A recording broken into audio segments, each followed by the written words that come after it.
After watching this video, you will go from this to this while developing your web applications. As a web developer, we are so much dependent on console to debug our web applications. In this video, I will be sharing 10 tips which will be super useful if you are a web developer. So watch this video till the end as these tips can make your life way easier. Hi, my name is Divasraj Vimal and on this channel I create videos related to web development, tutorials, tips and tricks, freelancing, entrepreneurship, and I share my journey. So if you are interested in these kind of topics, make sure you subscribe to the channel, or you can go to my YouTube channel to find videos which you might like. So I'm not going to bore you with all of the things which you already know. I hope you will learn something new from this video. So the first one is console.trace. If you want to know where the log is being prompted from, you can use console.trace to get the stack trace with the log data. Okay, so for example, so here is one function, my function, which calls another function, my other function. So here is my other function, and which calls console.trace. On click of the button, we are calling my function. Okay, so if I press F12 and I will clear the console, if I click on this start trace button, it will give me the whole stack trace from where the function is being called. Okay, so on click of the button, we call my function. So on click, we call my function, and my function called my other function, and from inside that we got console.trace. Okay, so this is a short example. I will provide all the links in the description so that you can also try. So if you are trying to find a sneaky performance issue, start counting time with console.time and print with console.timeend. Here we have written console.time, and after that we are running a for loop for 1,00,000 times. After that we are writing console.timeend. We have to first of all open the console, and after that when we click on run, it will print the time. So it is taking 0.860 milliseconds. So with the help of this method, you can improve your performance. So in case of recurring function or code, you can use console.count to keep count of how many times your code is read. So here we have a for loop which runs for 5 times, and inside this we are doing console.count my label. Let me press F12, run this code. It is printing my label 1, 2, 3, 4, 5.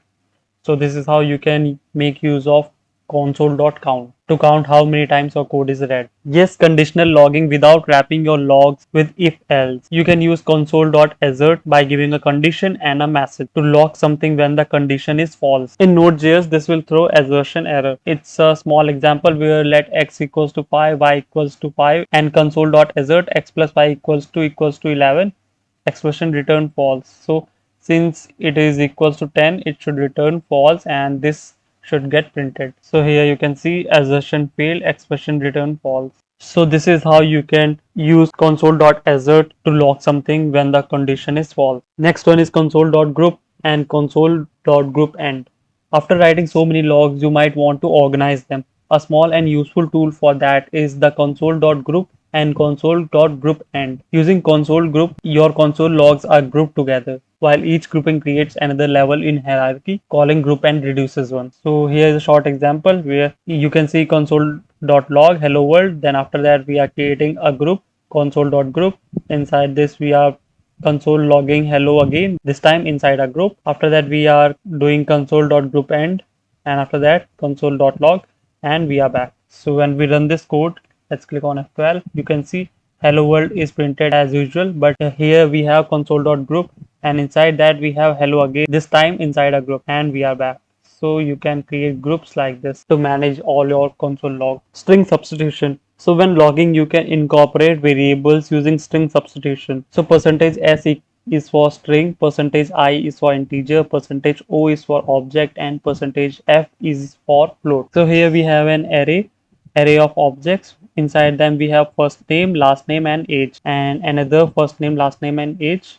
After that we are mapping over the users array, and inside that we are console logging. So user %s is %i years old, and after that we are having a comma, and then user dot first name, user dot last name, and user dot age. So when we click on run, we will see user Joe Blogs is 45 years old, user Jane Doe is 34 years old. So with the help of this, you can log and you can incorporate variables using string substitution. Well, having written so many logs, it's now time to clear your console a little. You can just open F12 and write here console dot clear, and this will clear the whole console.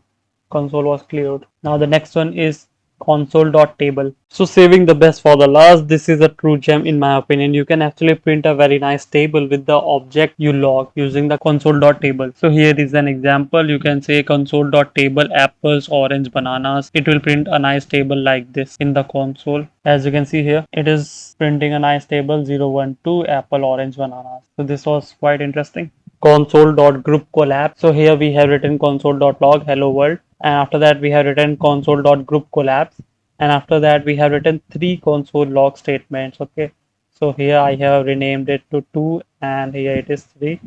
So when we click on F12, have all of the console log statement. So here it is hello again 1, 2 and 3. So you can manage your console logs effectively. Now after that we have console.warn. So we can have a warning with console.warning. So this is a warning, as you can see here. This shows warning. So with the help of this you can write warning to the console. And I think console.error you already know, F12 run. So this is a warning. So now this is, oh sorry, this is not a warning now. This is error. Then we click on run. It will say this is the error. And after that we also have console.info.